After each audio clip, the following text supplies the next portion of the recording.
Alrighty, I'm going to get a little bit more work done on Ethyl this afternoon. I went ahead and I took her to the Stratford Peach Festival car show last weekend.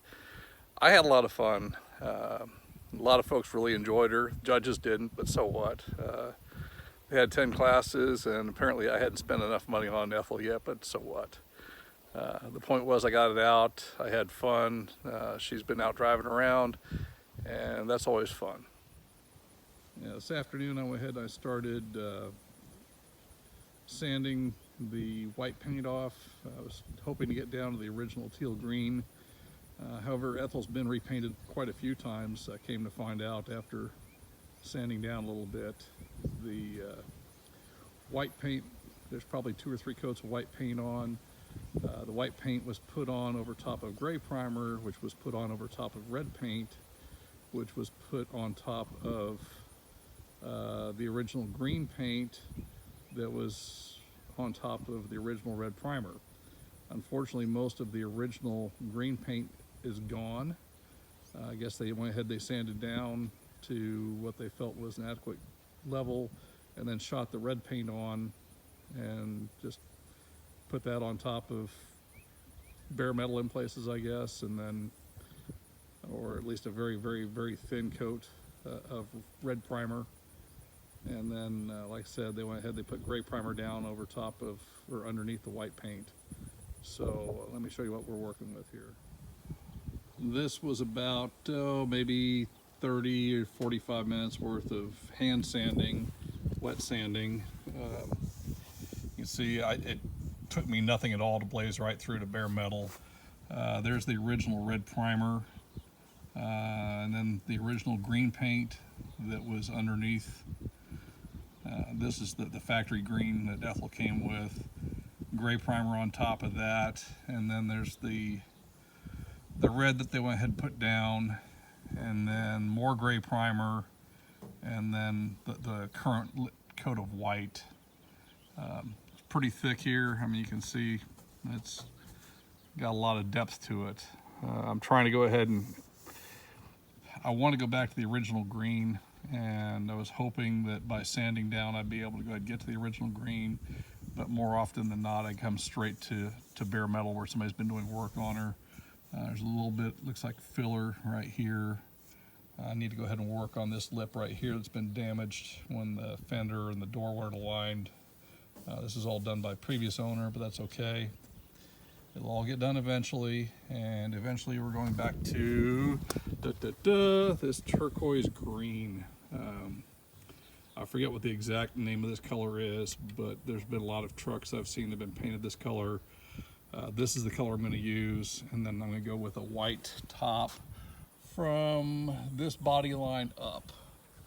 So the top of the cab will be white, and it'll go ahead and come across over here to that drip rail, and from there up will be white.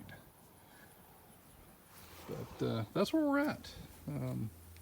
Body wise, the sheet metal is not bad. I've still got work to do on my rusty cab corner down here. Well ventilated, and I've got the one on the other side as well. Both of those are going to get addressed. I'm going to have to take the bed off to do that. And I'm not really looking forward to that, but you know, one thing at a time.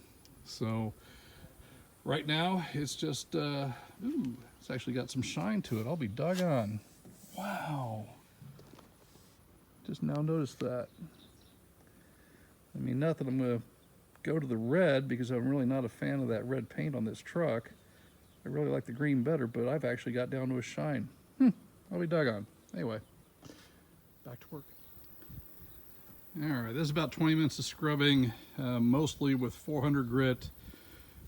Some of the heavy stuff I went ahead and broke down with 320 first, just to go ahead and get through the white. Once the white started to go ahead and break up and fade away, I switched to 400 grit, and I've just been steadily wet sanding this by hand, no sanding block. Looks like there's a little bit of body filler right here, just going off of the color and the texture. There's a steel right here, but then there's this color right here. So it went straight from primer to this, or actually right underneath the white to this. You can still see there's a little bit of the green coming through right here, but there's been some sort of a dent repair right here, which is fine. I'm going to leave it alone. This is a farm truck. This is not going to be a 100% show concourse restoration Pebble Beach type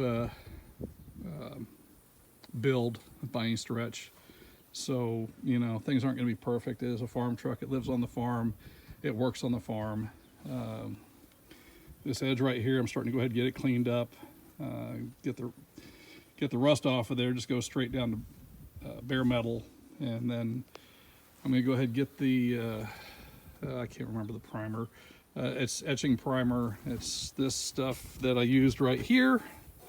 Not this, but this back in here.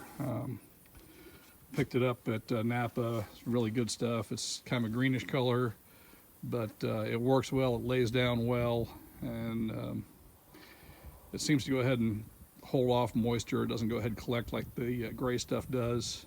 I've seen the gray primer, which just kind of doesn't really seal very well. If you don't go ahead and paint it right away, it starts to go ahead and retain moisture and starts to rust through. This doesn't. Not that I plan on leaving this primed for any length of time, but you know, money is money, and yeah, I can go ahead and sand this and clean it up and shoot a coat of primer on it, and who knows, maybe next spring I can go ahead and get the actual color put on it, but for right now, at least, it'll be that much closer. Well, there's my stopping point for tonight. Really didn't give it a whole lot of consideration, but I guess I should have been wearing gloves while I was doing this. I've kind of rubbed the tip of my pinky finger raw while I was doing this. Again, I'm not using a sanding block, so this is all actual hand sanding. And you know, it is what it is. Yep, there we go. Just a little bit of rubbed raw. Meh, it's all right, I got orange gloves. Next time. So anyway, that's my stopping point for tonight.